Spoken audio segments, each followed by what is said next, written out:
Chapter 1. A Spoilt Little Girl. Mary Lennox was spoilt, rude, and had a bad temper. Because she was often ill, she was thin, with a sad face. She complained a lot. No one liked her at all. This was not really Mary's fault. She lived in India with her mother and father, but she did not see her parents very often. Mary's father was busy with his work, and her mother was a very beautiful woman who loved parties and was not interested in her small daughter. She left Mary in the care of an Indian nanny called an ayah. Her ayah let Mary do what she wanted, because she didn't want Mary to cry and irritate her mother. Mary soon became a spoilt and unpleasant young girl.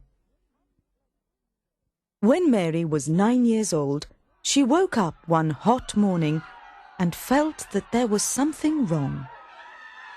She heard strange cries and shouts and the sound of feet outside her door, but no one came to see her. She went back to sleep.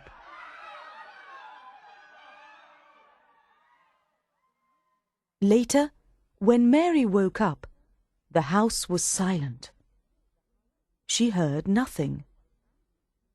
Mary was angry because no one came to bring her food or to dress her. Suddenly, her door opened and 2 Englishmen entered. Mary looked at them angrily. "Why has everyone forgotten me?" she asked. "Where is my ayah? Why does no one come?"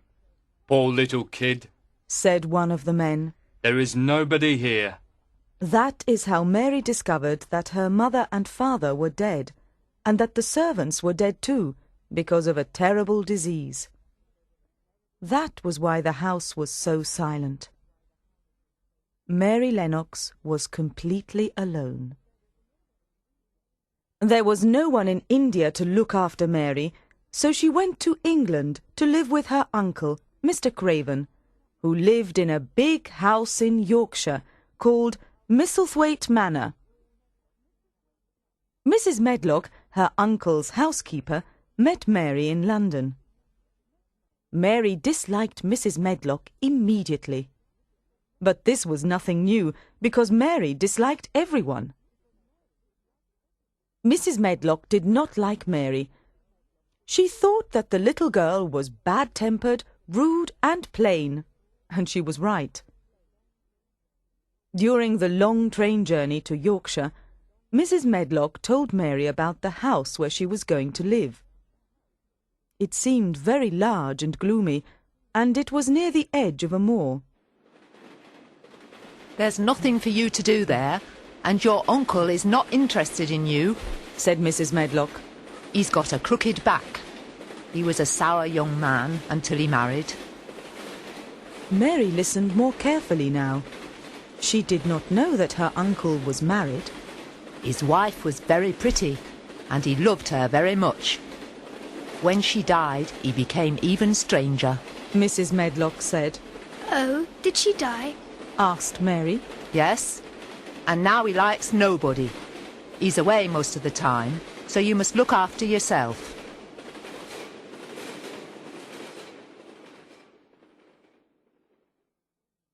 It was dark and raining when they got out of the train. They travelled to the house by horse and carriage, but Mary could see nothing outside because of the rain and the darkness of the night. "What is a moor?" Mary asked. "It's miles and miles of land," replied Mrs. Medlock. "Very little grows on it, and nothing lives on it except ponies and sheep." The carriage stopped at last in a courtyard. A butler opened a heavy wooden door. "Take her to her room," he said to Mrs. Medlock. "The master doesn't want to see her. He's going to London tomorrow." Mrs. Medlock took Mary upstairs along many corridors to a room with a fire burning in it and food on the table. Well, here you are. Said Mrs. Medlock. This is where you'll live. This room and the next is where you must stay. You can't go into the other parts of the house. Don't forget that. Mary Lennox felt terribly alone.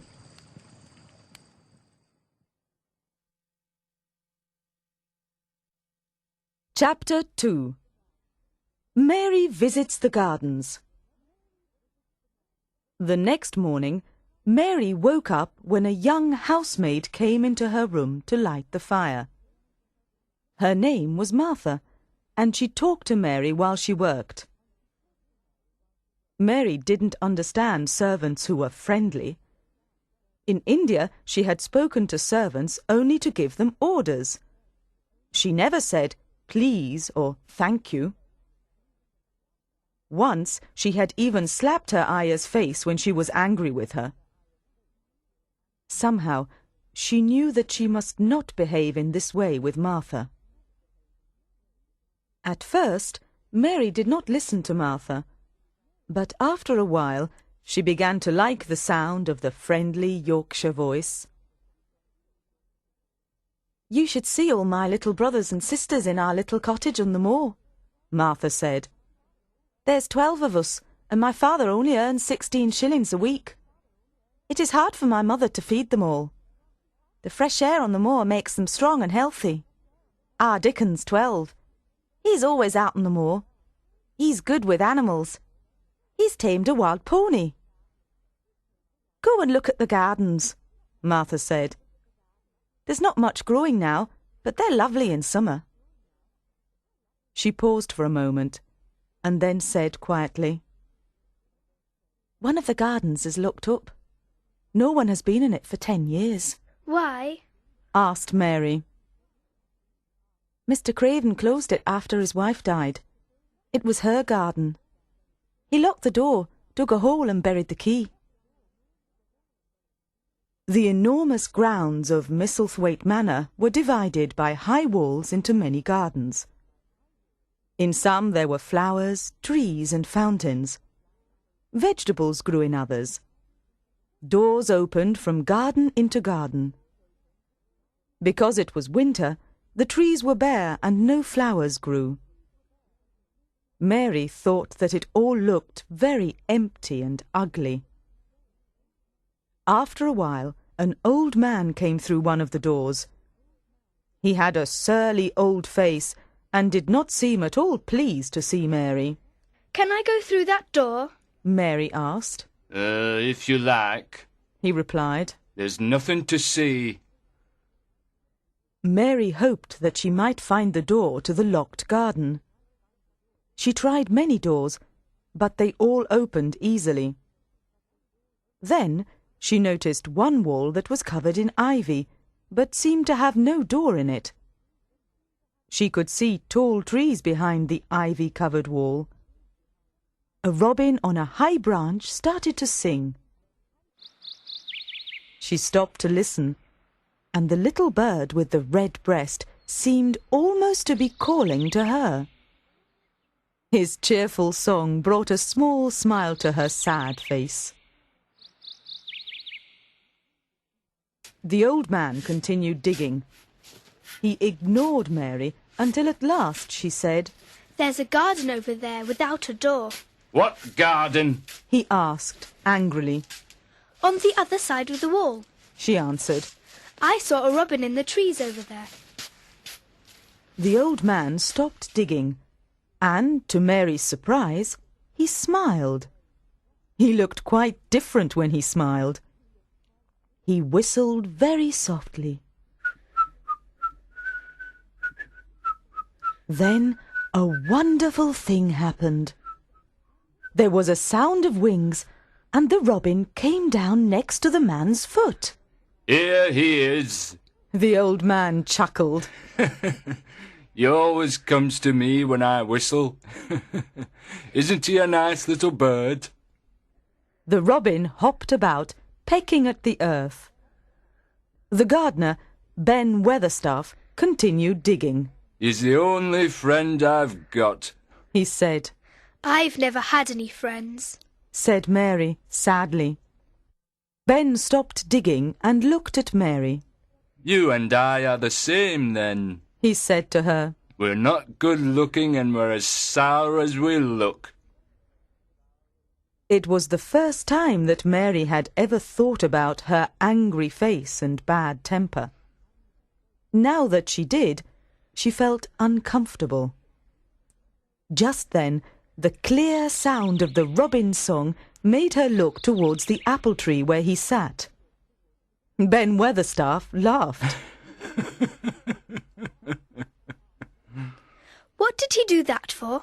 asked Mary. He's decided to be your friend, replied Ben. He's taken a fancy to you. To me? said Mary, and she moved softly towards the little tree and looked up.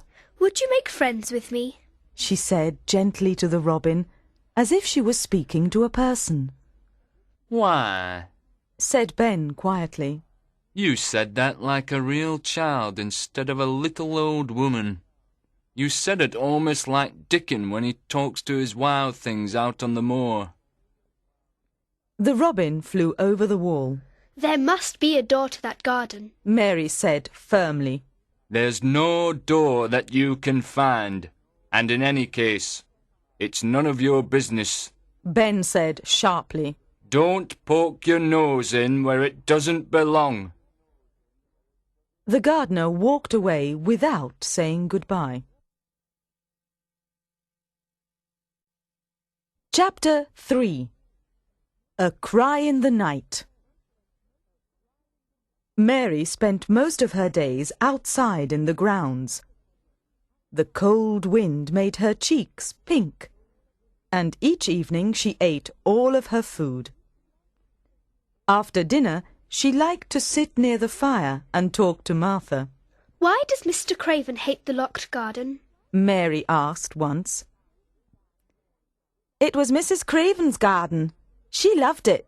She and Mr. Craven looked after the flowers together. No gardeners were allowed in. But what's happened? Mary asked impatiently. Mrs. Craven was sitting on a branch of a tree when it broke and she fell. She was injured so badly she died. That's why Mr. Craven hates the garden. He won't let anyone ever talk about it. Mary had never felt sorry for anyone before, but now she realized how unhappy her uncle must be. The wind moaned around the house, banging at the doors and windows. Martha said it was wuthering. Mary listened, and through the noise, she thought that she heard a child crying. Do you hear someone crying? She asked Martha. Martha suddenly looked confused. No, she answered. It's only the wind or the scullery maid. She's cried all day with toothache. Then Martha quickly left the room. Next day it rained. Mary was bored and complained to Martha that she had nothing to do. On a day like this at home, we all try to keep busy indoors, Martha said. Except Dickon. He goes out on the moor in all types of weather. He brought home a fox cub that he found. He's got a crow too called Soot.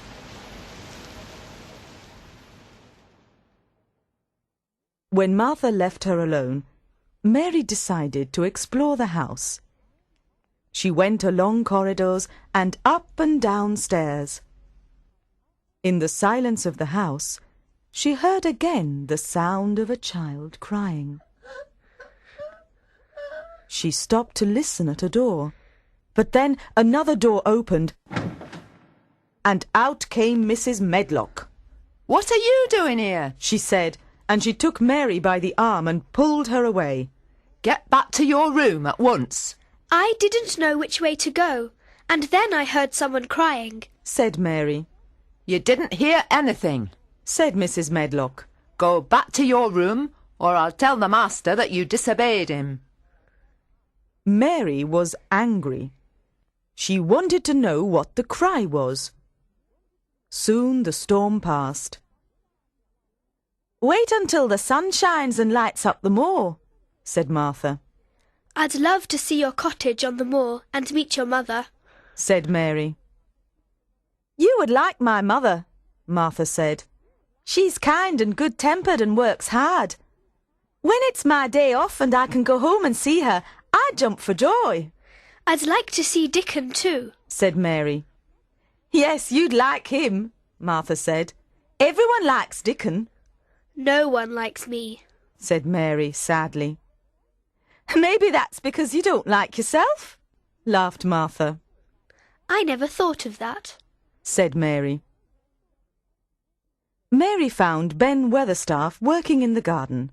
"Spring's coming," he said. "The plants are growing under the soil. Soon you'll see crocuses and daffodils." Mary saw that the robin was on a wall covered with ivy. He hopped down to the soil at her feet. The robin tried to find a worm in the garden. Suddenly, Mary saw an old, rusty key. Perhaps it's been buried for 10 years, she said to herself. Perhaps it's the key to the garden, she thought, putting it into her pocket. After supper, Martha told Mary all about her day at home. "Mother has sent you a present," she said. She brought out a skipping rope with striped handles and showed Mary how to skip. Your mother is very kind, Mary said. She wondered how Mary's mother could find the money to buy her the rope with all those hungry mouths to feed. Mary skipped all the time, and the more she skipped, the stronger she grew. Her cheeks became red, and her plain face started to look almost pretty. One day, as Mary watched the robin in the garden, a wonderful thing happened. To Mary, it was almost like magic. A small gust of wind blew aside some of the ivy on the wall, and beneath the leaves, she saw a door. She remembered that she had the key in her pocket. She tried it in the lock, and although it was very stiff, she turned it. The next moment, she stood inside the secret garden. It was the loveliest and most mysterious-looking place that Mary had seen. It was overgrown and untidy, but she could see plants starting to push their way up through the soil. She pulled weeds away to make space for the spring flowers to grow. Now they look as if they can breathe, she thought.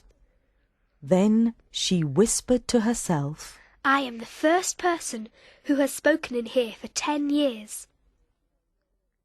Time passed quickly as Mary cleared the weeds and dead grass. Soon it was time to go back to the house for her supper. Mary wanted to tell Martha her secret, but she knew that this was not a good idea. She might be forbidden to go into the secret garden again, so instead she said, I would like a little garden to grow things in. Why, that's just what you need to keep you busy, said Martha. I'll get Dickon to bring some garden tools and some seeds to plant. Mary worked with her hands each day in the secret garden. She was careful not to let Ben Weatherstaff see where she went. But Ben noticed a change in her. One day he said, The fresh air is good for you. You're less thin, and your skin is less yellow. Chapter 4. Dickon. One day, Mary saw a boy sitting under a tree. He seemed about 12 years old. He played on a pipe. 2 rabbits and a squirrel were near him. They seemed to listen to the tune he played.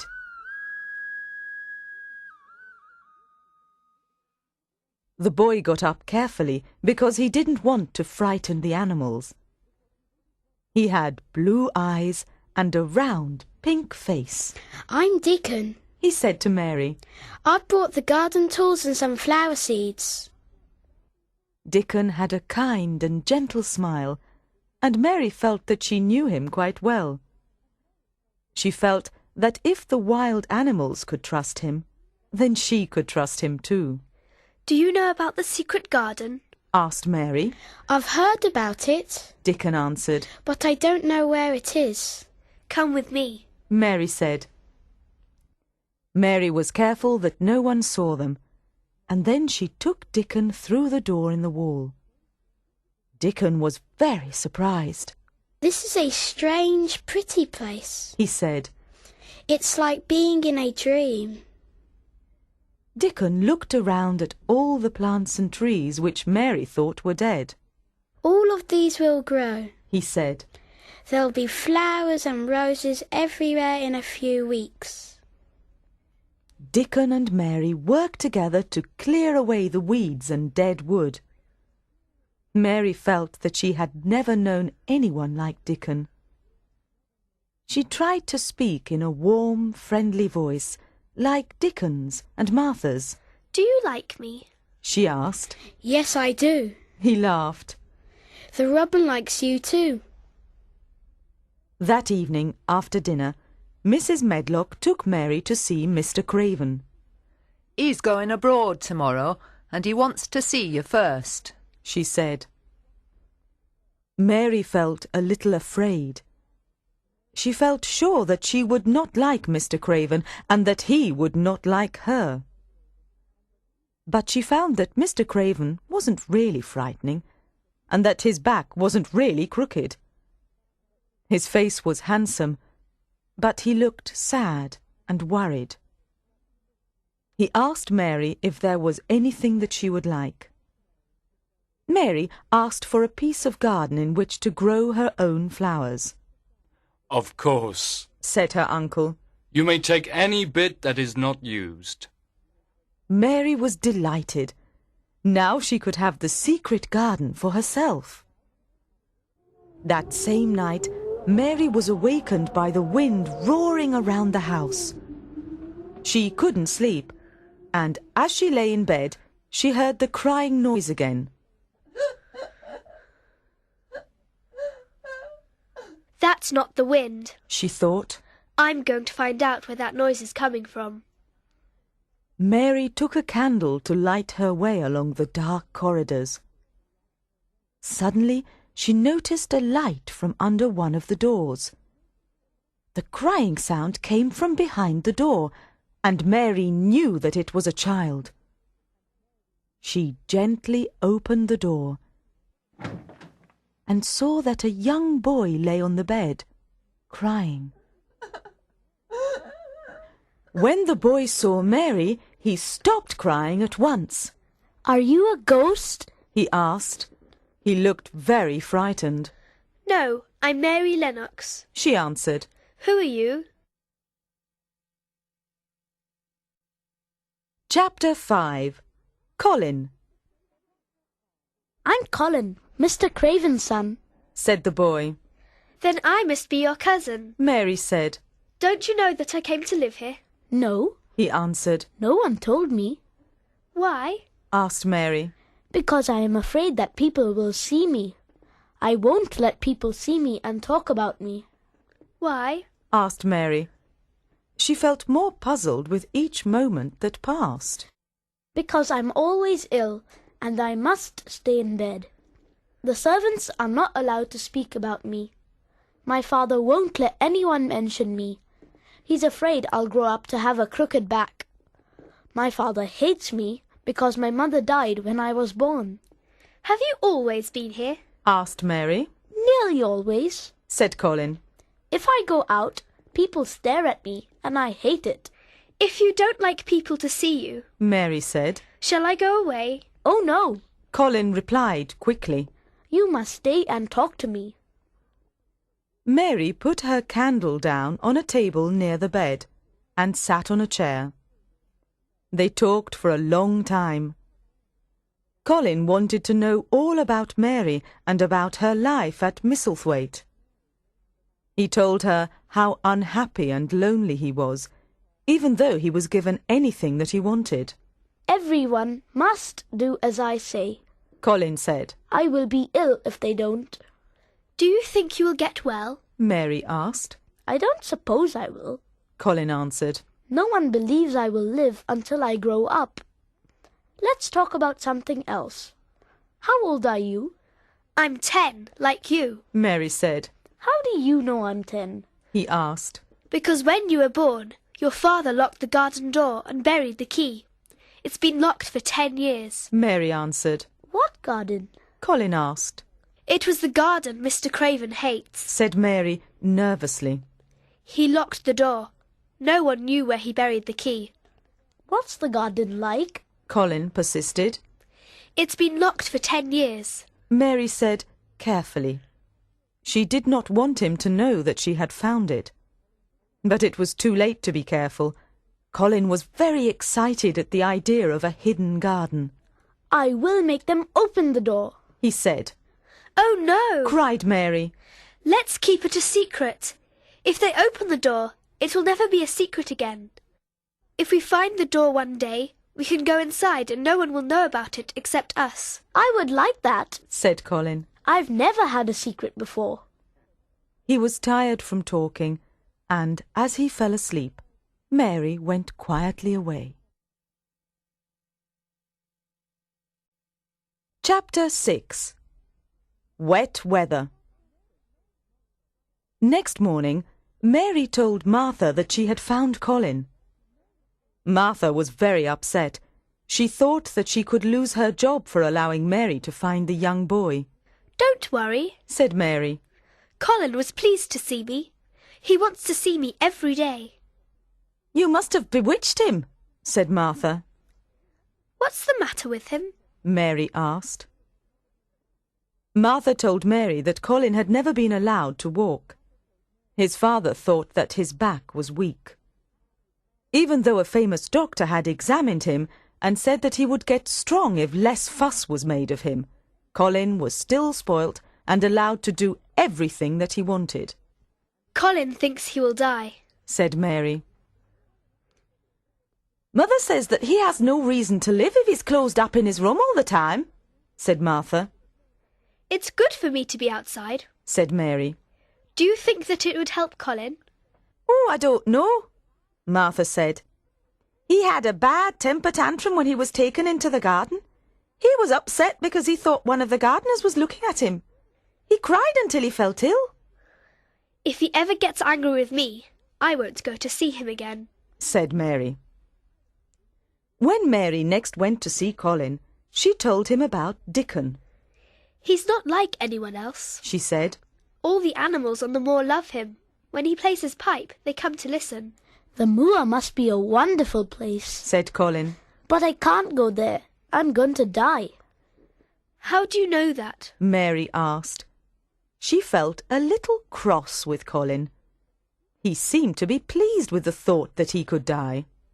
Because everyone says I will die, Colin replied. I think that my father will be pleased when I'm dead. I don't believe that, Mary said. The famous doctor was right. They should make much less fuss of you and allow you to go out. If you could see Dickon, you'd want to get well. Then Mary told Colin about Dickon's family, who had no money, but were all healthy and cheerful. It rained for a week, so Mary could not visit the garden. Because the weather was so bad, she spent most of her time with Colin. They read books and talked together, and for the first time, Mary heard Colin laugh. Colin often spoke about the secret garden and wondered what was in it. Mary felt that she could not tell him her secret yet, so she still did not tell him that she knew where the mysterious garden was. I'll wait until the rain stops before I decide what to do, thought Mary. On the day that the rain finished, Mary woke up early to find that the sunlight was streaming through her windows. She went quickly to the secret garden, and she found that Dickon was already there. I couldn't stay in bed in a morning like this, he said. Look at the garden. The rain and sunshine had made the new plants start to come through the earth. There were some purple, orange and gold crocuses. Mary was very pleased to see them, and she kissed them. The robin was building a nest. We mustn't watch too closely, Dickon said. He'll stay here with us if we don't frighten him. A whole week had gone by since Mary had seen Dickon. She told him that she had found Colin. If he comes out here in the garden, he'll forget that he's ill. Dickon said. He'll be another child, looking at the flowers and animals like us. When Mary went back to the house at the end of the day, Martha told her that Colin was angry because she had not been to see him. I won't allow that boy to come here if you stay with him instead of me. Colin said. If you send Dickon away, I'll never come into this room again. Mary replied. You're selfish. Colin raged. What about you? Mary replied furiously. You're the most selfish boy I know. Well, I'm going to die. Colin said. No, you're not. Mary replied. You just say that to make people feel sorry for you. But they don't feel sorry. You're too nasty. Mary marched to the door and then said angrily, I was going to tell you all about Dickon and his fox and crow, but I won't now. She slammed the door behind her. Later, when Mary remembered how lonely Colin was, she felt sorry for him. I'll go and see him tomorrow, she thought. I'll go and sit with him. Later that night, Mary was awakened by the sound of screaming and crying. It's Colin having one of his tempers, she thought. She put her hands over her ears, but she could not block out the terrible noise. Someone should stop him, she cried. He deserves to be punished for being so selfish. He's woken everyone in the house. She ran into Colin's room and shouted at him. Stop! I hate you! Everyone hates you. You'll scream until you die, and I hope that you do. Chapter 7. I will live for ever and ever. Colin looked terrible. His face was swollen from crying, but Mary was too angry to care. If you scream again, then I will scream louder, she told him. I can't stop. Colin sobbed. There's something wrong with my back. I will have a crooked back and then I will die. Turn over and let me look at your back, Mary said. She looked at the poor, thin back for a long time. There's nothing wrong with it. Your back is as straight as mine, she told him. Colin stopped crying, and Mary sat by his bed, talking to him quietly until he fell asleep. The next morning, Mary met Dickon in the garden, and she told him about Colin crying in the night. We must get him out here, poor boy, said Dickon kindly. Yes, we must, said Mary, using the same kind Yorkshire voice. Dickon laughed. Talk in your Yorkshire voice to Colin, he said. It'll make him laugh, and Mother says laughing is good for people when they're ill. Mary went to see Colin later that day. She told him about Dickon and his squirrels who were called Nut and Shell. Then Colin said, I'm sorry I said that I would send Dickon away. He seems a wonderful boy. I'm glad you said that, said Mary, because he's coming to see you and he's bringing his animals. Colin suddenly looked cheerful. He looked so happy that Mary thought that she would tell him her great secret. That's not all, she said. There's something even better. I found the door to the garden. Colin was very pleased. Then we can go in and find out what's inside, he cried. Mary waited for a moment, and then she told him the truth. I've been inside. That's why I could tell you so much about it. I couldn't tell you my secret until I was sure that I could trust you. At breakfast, Colin told his nurse, A boy and his animals are coming to see me. Bring them straight up when they arrive. Soon afterwards, Mary heard a bleating.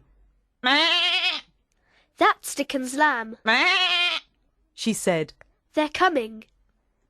Dickon came in. He was smiling. He carried a lamb and his little fox followed behind him. The squirrel sat on one shoulder and the crow on the other. The other squirrel was in his pocket. Colin stared in surprise. Dickon gave the lamb to Colin and handed him a bottle to feed it. The little boy was busy and happy.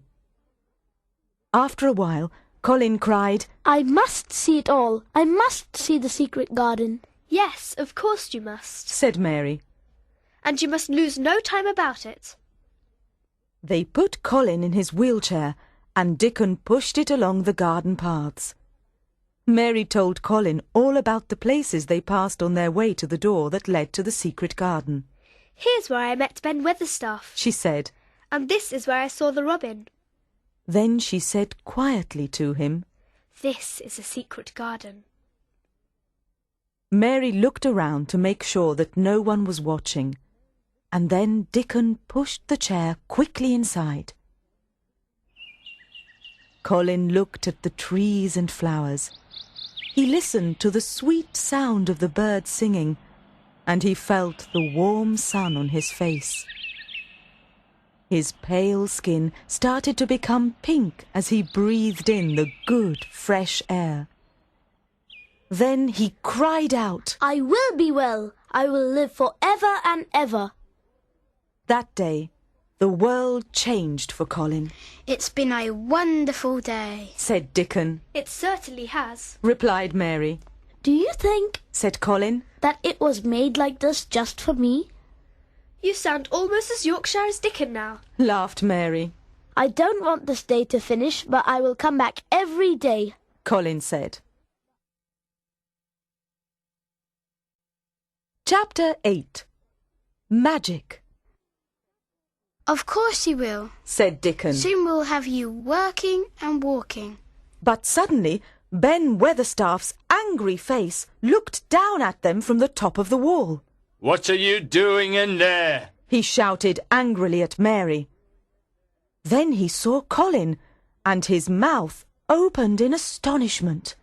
Do you know who I am? Colin asked. Yes, of course I do. Ben answered. You are the poor boy who is always ill. Colin sat up angrily. There's nothing wrong with me. I'll show you, he cried. He pulled himself up out of his chair, and with Dickon's help he stood up straight and tall. Look at me, he shouted at Ben. Just look at me. You dear boy, said Ben, and he cried with happiness. Colin stayed standing. Suddenly he felt all his fears leave him. I'm not afraid anymore, he cried. It's the magic of the secret garden. The magic that made all the plants grow strong has made me grow strong too. That evening, when Colin sat with Mary, he was quiet. I'm not going to be a poor, sad boy anymore. If I believe that I will be strong and well, then the magic will make it happen. The next day, when the children went into the garden, Colin told Dickon and Mary to watch him. I'm going to show you that the magic made me well, he said. Carefully, taking a few steps at a time, Colin walked around the garden. His face glowed with joy. Please keep this a secret, he said. When I can walk and run really well, I will walk into my father's study and say, Here I am, as well and strong as any boy in Yorkshire. It was not easy to keep Colin's secret. The magic garden made Colin's eyes shine and his pale face become pink. Each day, Colin and Mary did exercises to make them strong, and soon they were happier and healthier. Mary looked pretty, and Colin didn't look ill anymore. Everyone who knew them wondered about the change. At the time that the secret garden made its magic for Colin, Mr. Craven travelled in distant countries. For 10 years he had tried to run away from his sorrow, and nothing could comfort him. Then, one day while he walked in Austria, he sat down by a stream. He felt his mind and his body start to relax. The gentle sound of the running water filled him with peace. And suddenly he was both healthy and happy. That same night he dreamt about his wife's garden at Mistlethwaite Manor. The dream made him decide to return home at once. As soon as he arrived home, he went to the garden. As he walked slowly towards the door of the secret garden, all his sadness came rushing back to him. He wondered how he could find the key to the garden, and then he heard laughter from the other side of the wall. Then the door opened, and a boy ran out. He was a tall, handsome boy, and Mr. Craven gazed at him without speaking. Colin stood still and looked at his father in surprise. Then he said, Father, I'm Colin, your son. You can't believe it, but it's true.